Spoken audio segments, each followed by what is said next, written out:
Hello, fellow members of the Kriegsmarine. This is your captain speaking. Welcome to the inaugural broadcast of this historical channel, which we'll be using to talk about all things World War II, beginning with a series on German submarines during the Second World War.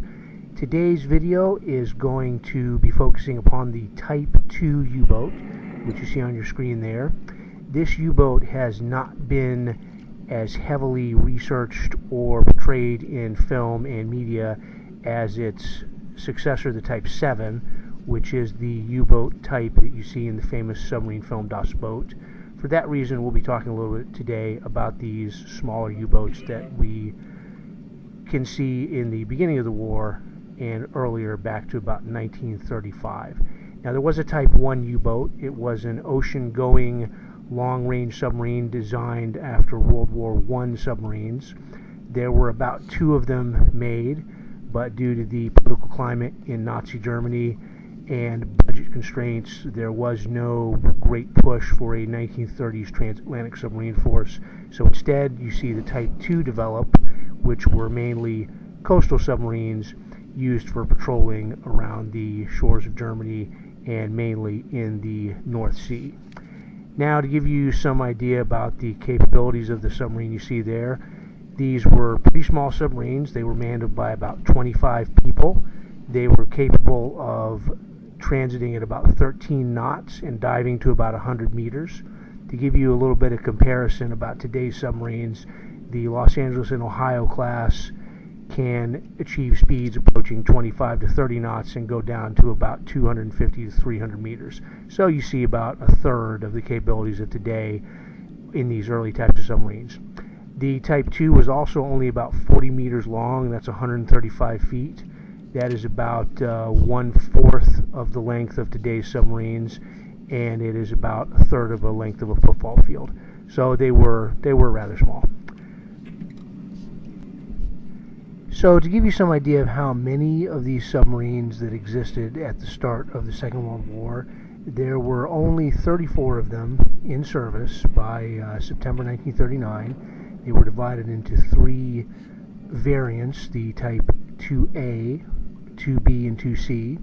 The 2A were the very early submarines. There were only 6 of them made.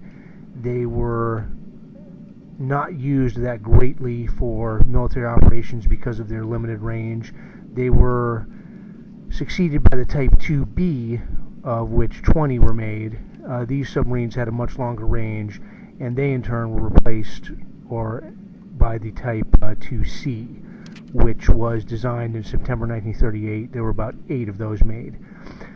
The Type 2D, which was the final variant of this class, came around about a year into the war, June of 1940, and there were 16 of them made. It had the longest range, a redesigned conning tower for deeper operations, and it had the ability of reaching the British coast, which made it appealing for small type infiltration operations into harbors, things of that nature.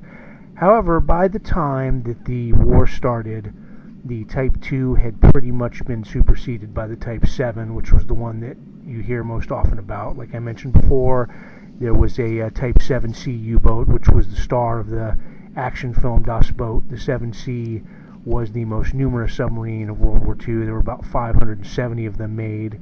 However, when the war started, the only Type 7 class that was in wide-scale use was the 7B, of which there were only about 24 of them.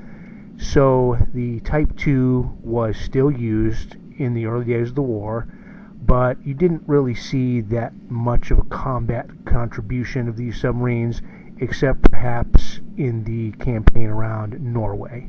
Forget Norway!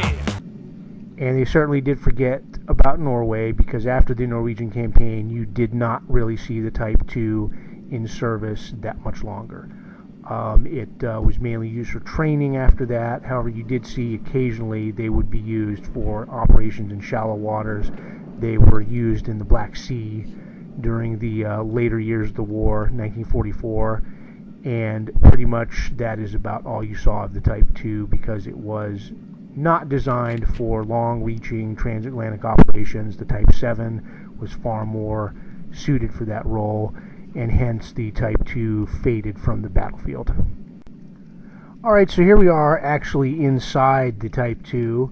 What you see here, this is from the simulator called Silent Hunter 3. Really good submarine game if interested in that kind of thing. This is a pretty good representation of what it was like inside a Type 2 submarine. It was an extremely closed-in, tight, confined control room, which you usually had about 8 or 9 people in there at any given time. Panning around there, you see the navigator at his little table there. That is the helm station that's coming into view. The chief engineer was typically the diving officer. He would command those 2 people sitting there who would operate the dive planes. The control room was usually manned by people who also stood deck watches. If the submarine was on the surface, the 2 people sitting there were not on station, but if the submarine had to dive, they would come down and man the diving station with the chief engineer. The duration of time that people could go out in one of these things was usually about only 2 to 3 weeks, because as you see there, the conditions were not really well suited for living in these conditions for that long a period of time. Food was also a concern. They did not have a lot of storage room, and just the general health and welfare of the crew, it was pretty much impossible to go out for longer than just a few weeks. That's the little kitchen there you see. Captain's bed right off the control room. The captain was pretty much the only person, with the exception of maybe the senior officers, to have his own bunk. The rest of the crew slept in the forward of the submarine and typically shared bunks with people coming on and off of watch. Now, we can take a look and see the other compartments in the submarine. The simulator itself does not go into these compartments, but we'll take a look and give you some idea about what the other sections of the submarine look like. So here we are inside your typical Type 2A U-boat. The control room, where the simulator just had us standing, is in the direct center of the boat, directly below the conning tower.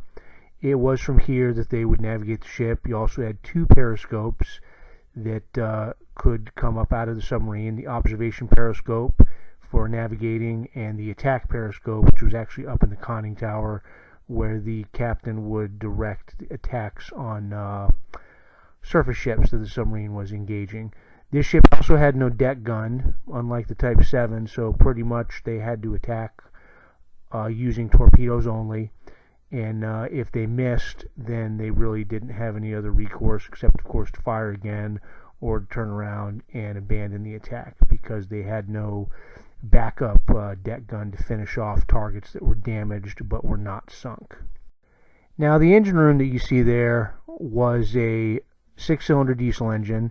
Its exact specifications were called the RS-127S 6-cylinder engine. Behind it was an electric motor that the ship used when it was underwater. It was a SSW PG-322 electric motor, which they used when the ship was submerged. The engineering crew was able to sleep back there where the engine were. There was a small compartment with about 4 bunks. It was mainly used for the oncoming watch, but typically everyone usually slept up in the front of the ship, which is where you see in the front there with the bunks just before the control room, or after the control room, and before where the torpedoes were stored. And the torpedo room is the final stop in the tour here. It was in, obviously, the very front of the ship. These Type 2 U-boats had 3 torpedo tubes. They carried 5 torpedoes total. They were typically what was called the Type T1 and Type T2, which were the standard torpedoes in the front of the war, or in the start of the war, excuse me. And the torpedo crew would have their bunks forward right next to the torpedoes, so if battle stations were called, the off-duty crew could immediately jump up, load the torpedoes, and fire, typically in just a few minutes once the call was sounded to fire these at an enemy ship. So that concludes our presentation today on the Type 2 U-boat. If you have any questions or would like future videos to focus on other aspects of German submarines, please leave a comment in the box below. And as always, please subscribe to this channel for more World War II history videos. Thank you, fellow Kriegsmariners. This is your captain speaking. Have a great day.